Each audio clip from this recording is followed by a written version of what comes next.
بسم اللہ الرحمن الرحیم السلام علیکم ورحمۃ اللہ وبرکاتہ۔ عزیز طلباء، امید ہے آپ سب خیریت سے ہوں گے۔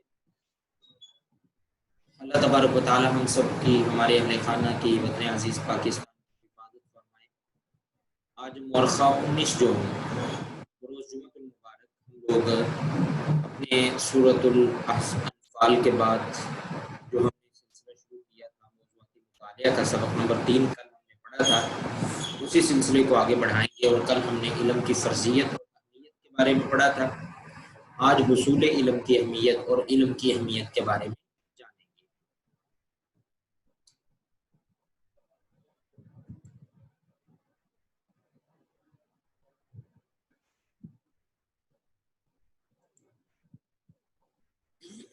بسم اللہ الرحمن الرحیم۔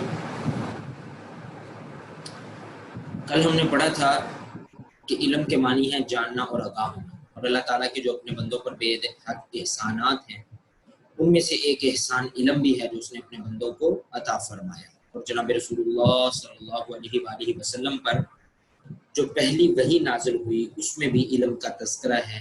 اقرأ بسم ربک الذی خلق، خلق الانسان من علق، اقرأ وربک الاکرم الذی علم بالقلم، علم الانسان ما لم یعلم۔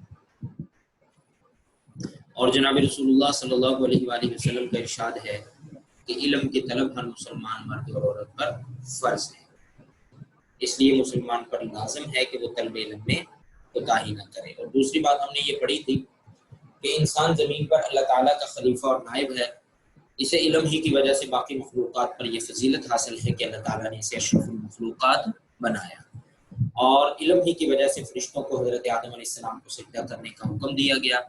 اس سے واضح ہوا کہ علم انسان کے لیے عظمت کی بنیاد ہے۔ اور جناب رسول اللہ صلی اللہ علیہ وآلہ وسلم کا فرمان ہے انما بعثت معلما، میں معلم بنا کر بھیجا گیا ہوں، یعنی آپ نے اپنی نسبت علم کی طرف فرمائی۔ اور آپ صلی اللہ علیہ وسلم اپنے علم میں اضافے کے لیے جو دعا فرمایا کرتے تھے وہ دعا یہ ہے، رب زدنی علما، اے اللہ میرے علم میں اضافہ فرما۔ اور پھر عہد رسالت میں اشاعت علم کے سلسلے میں جو کوششیں کی گئیں ان کا اندازہ اس بات سے بھی لگایا جا سکتا ہے کہ غزوہ بدر کے قیدیوں کو آپ نے حکم دیا کہ جو کافر قیدی آزاد ہونے کے لیے فدیہ نہیں دے سکتا وہ ہمارے 10 مسلمان بچوں کو لکھنا پڑھنا سکھا دے تو انہیں آزاد کر دیا جائے گا۔ مطلب یہ کہ آپ صلی اللہ علیہ وسلم نے دنیا کے مال و دولت پر علم کو فوقیت عطا فرمائی۔ اسی طرح آپ صلی اللہ علیہ وسلم نے خواتین کو بھی علم حاصل کرنے کی تاکید فرمائی۔ ابھی ہم نے فرمان پڑھا آپ کا کہ آپ نے فرمایا کہ طلب علم ہر مسلمان پر فرض ہے، خواہ وہ مرد ہو یا عورت۔ اسی طرح آپ صلی اللہ علیہ وسلم نے یہ بھی فرمایا کہ علم و حکمت مومن کی متاع گنگشتہ ہے، جہاں سے میسر وہ حاصل کرنے کی کوشش کرے کیونکہ وہی اس کا سب سے زیادہ حقدار ہے۔ اس کا کیا مطلب ہے میں کل کے لیکچر میں بتا چکا۔ آج کا سبق ہے ہمارا حصول علم کی اہمیت۔ کہتے ہیں کہ مسلمان کو علم کی طرف سب سے زیادہ توجہ دینی چاہیے۔ مسلمان کو علم کی طرف سب سے زیادہ توجہ کیوں دینی چاہیے؟ ابھی ہم نے پیچھے یہ پڑھا کہ علم و حکمت یہ مومن کی متاع گنگشتہ ہے اور مومن ہی اس کا سب سے زیادہ حقدار ہے۔ میں نے کل بھی عرض کیا تھا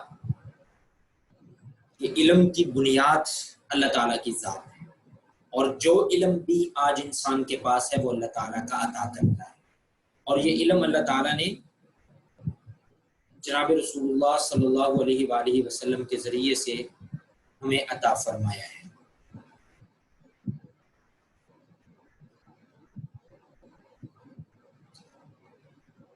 ایک منٹ ذرا میں آتا ہوں۔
جی بیٹا، تو بات ہم یہ کر رہے تھے کہ مسلمان کو علم کی طرف سب سے زیادہ توجہ دینی چاہیے، کیونکہ یہی اس کا سب سے زیادہ حقدار ہے۔ حقدار اس طرح سے ہے کہ علم کی بنیاد اللہ تعالیٰ ہیں، یعنی جو بھی آج انسان کے پاس علم ہے وہ اللہ تعالیٰ کا عطا کرتا ہے، اور یہ علم انسان کو جناب رسول اللہ صلی اللہ علیہ وسلم کے ذریعے سے حاصل ہوا ہے۔ اس لیے اللہ اور اس کے رسول کو صحیح معنوں میں اگر کوئی ماننے والا ہے تو وہ مسلمان ہے۔ تو اس سے پتہ چلا کہ مسلمان ہی علم کا سب سے زیادہ حقدار ہے، تو مسلمان کو کوشش کرنی چاہیے کہ وہ علم کی طرف سب سے زیادہ توجہ دے۔ اور دوسری آج کے سبق کی جو اہم بات ہے وہ یہ ہے کہ قرآن پاک نے دین کے بنیادی احکام کے ساتھ ساتھ دنیاوی فلسفہ تاریخ، غذا اور غذائیت اور سائنسی علوم پر غور و فکر کی بھی دعوت دی ہے۔ جیسے مثال کے طور پہ رزق حلال بھی اسلام کا تقاضا ہے، اس لیے مومن کو معاشی علوم و فنون سے بھی غافل نہیں ہونا چاہیے۔ کیا مطلب یہ ہے کہ قرآن پاک جو ہے وہ صرف نماز، روزہ یا دین کے بنیادی احکامات پر ہی مشتمل نہیں ہے، بلکہ قرآن پاک نے دین کے بنیادی احکامات کے ساتھ ساتھ دنیاوی فلسفہ تاریخ، غذا، غذائیت، سائنسی علوم پر بھی غور و فکر کی دعوت دی۔ یہ آج جتنے بھی علوم ہیں، چاہے وہ سائنسی ہیں، معاشی ہیں، معاشرتی ہیں، سیاسی ہیں، یہ تمام علوم جو ہیں، ان علوم کی بنیاد جو ہے وہ اسلام نے فراہم کی ہے۔ جیسے کہ مثال میں نے دی کہ رزق حلال یہ بھی اسلام کا تقاضا ہے، تو رزق حلال بھی اسلام کا تقاضا ہے، تو اب مسلمان کو معاشی علوم و فنون جو ہیں ان سے بھی غافل نہیں ہونا چاہیے، دین کے بنیادی احکامات کے ساتھ ساتھ ان علوم کو بھی حاصل کرنا چاہیے۔ ویسے بھی بندہ مومن کی عبادات کا مقصد تقویٰ اور رضا الہی کا اصول ہی ہے۔ اللہ تعالیٰ قرآن پاک میں ارشاد فرماتے ہیں انما یخشی اللہ من عبادہ العلماء، اللہ کے بندوں میں سے اہل علم ہی اللہ سے ڈرتے ہیں۔ اللہ کے بندوں میں سے اہل علم ہی اللہ تعالیٰ سے کیسے ڈرتے ہیں؟ مطلب یہ ہے کہ اہل علم چونکہ اللہ تعالیٰ کو جانتے ہیں، اللہ تعالیٰ کو پہچانتے ہیں، تو اس لیے وہ اللہ تعالیٰ سے ڈرتے بھی وہی لوگ ہیں جو اللہ تعالیٰ کو جانتے ہیں۔ جو اللہ کو جانتا ہی نہیں ہے، پہچانتا ہی نہیں، اسے اللہ تعالیٰ کے احکامات کا ہی نہیں پتا، تو وہ اللہ تعالیٰ سے کیا ڈرے گا؟ اس لیے یہ بھی ضروری ہے کہ جو علم حاصل ہوا ہے اسے آگے پھیلایا جائے اور دیے سے دیا جلایا جائے، یہی اسلام کا تقاضا ہے۔ جناب رسول اللہ صلی اللہ علیہ وآلہ وسلم نے ارشاد فرمایا بلغوا عنی ولو آیہ، بلغوا آگے پہنچا دو، عنی جو کچھ بھی مجھ سے سنو، ولو آیا اگرچہ وہ ایک آیت بھی ہو، یعنی مجھ سے ایک بات بھی سنو تو اسے آگے پہنچاؤ اور اس کی تبلیغ کرو۔ اور اگر ہم سیرت کی کتابوں کا مطالعہ کریں ہمیں پتہ چلتا ہے کہ صحابہ کرام نے جناب رسول اللہ صلی اللہ علیہ وآلہ وسلم کے اس فرمان پر کس طرح سے عمل کیا۔ آج ہم تک دین کا جو بھی علم پہنچا ہے یہ صحابہ کرام کے ذریعے سے پہنچا ہے۔ ظاہر ہے اس زمانے کے اندر آج جو ذرائع علوم ہیں وہ تو نہیں تھے، تو یہ علم صحابہ کرام جناب رسول اللہ صلی اللہ علیہ وآلہ وسلم سے جو بھی سنتے تھے وہ اسے آگے پہنچاتے تھے۔ تو آپ نے فرمایا کہ مجھ سے ایک آیت بھی سنو تو اسے آگے پہنچاؤ اور اس کی تبلیغ کرو۔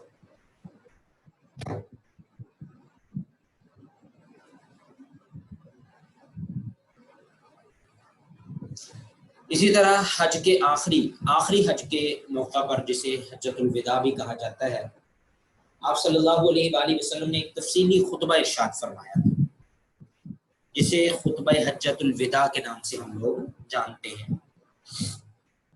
تو جناب رسول اللہ صلی اللہ علیہ وآلہ وسلم نے اس خطبے کے بعد ارشاد فرمایا فَلْيُبَلِّغُ الشَّاهِدُ الْغَائِبُ، جو یہاں پہ حاضر ہے، یہاں ظاہر ہے وہاں پہ پوری انسانیت تو موجود نہیں تھی، سارے مسلمان تو نہیں تھے، تو آپ نے فرمایا جو یہاں پہ حاضر ہے وہ اس تک میری تعلیمات پہنچا دے جو یہاں موجود ہے۔ آج وہ خطبہ حجۃ الوداع پورا کا پورا ہمارے پاس موجود ہے، جناب رسول اللہ صلی اللہ علیہ وآلہ وسلم کی تمام تعلیمات ہمارے پاس موجود ہیں، جناب رسول اللہ صلی اللہ علیہ وسلم کے تمام فرامین ہمارے پاس موجود ہیں، جناب رسول اللہ صلی اللہ علیہ وآلہ وسلم کی تمام سنتیں ہم جانتے ہیں، اس کی وجہ ہی یہ ہے کہ صحابہ کرام نے جناب رسول اللہ صلی اللہ علیہ وآلہ وسلم کے اس ارشاد گرامی پر منع عمل کیا اور اس پر عمل کر کے دکھایا۔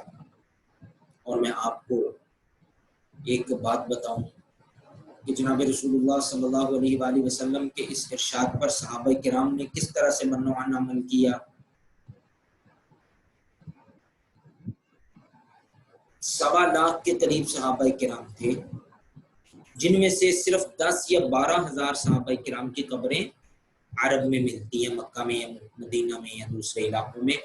باقی صحابہ کرام کدھر گئے؟ وہ سارے کے سارے صحابہ کرام پوری دنیا میں پھیل گئے۔ آج اردن، فلسطین، شام اور افغانستان، عراق، پاکستان، ہر جگہ پہ افریقہ تک صحابہ کرام کی قبریں ملتی ہیں۔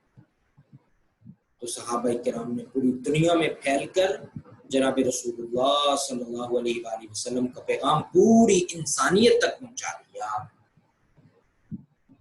اس لیے میں کہتا ہوں فَلْيُبَلِّغُ الشَّاهِدُ الْغَائِبُ، صحابہ کرام نے اس فرمان پر عمل کیا۔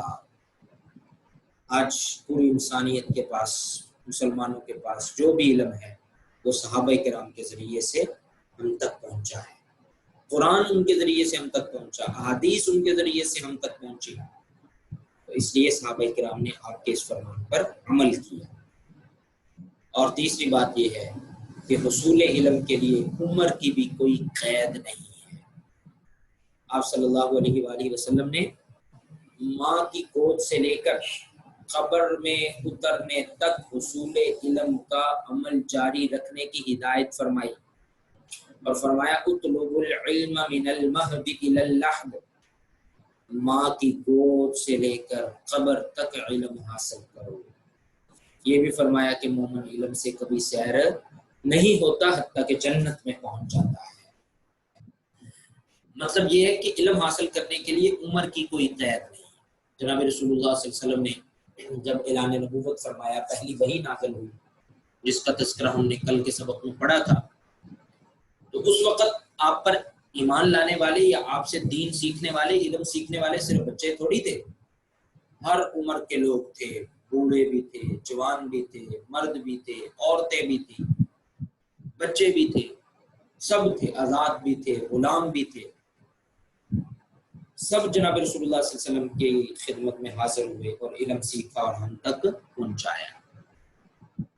اس لیے آپ نے فرمایا کہ ماں کی گود سے لے کر قبر تک علم، مومن جو ہے وہ ہمیشہ سیکھتا رہتا ہے، سیکھتا رہتا ہے، سیکھتا رہتا ہے، اور جب تک مومن سیکھتا رہتا ہے وہ ترقی کرتا رہتا ہے، ترقی کرتا رہتا ہے، اور عزت و سرفرازی کی بلندیوں کو چھوتا رہتا ہے۔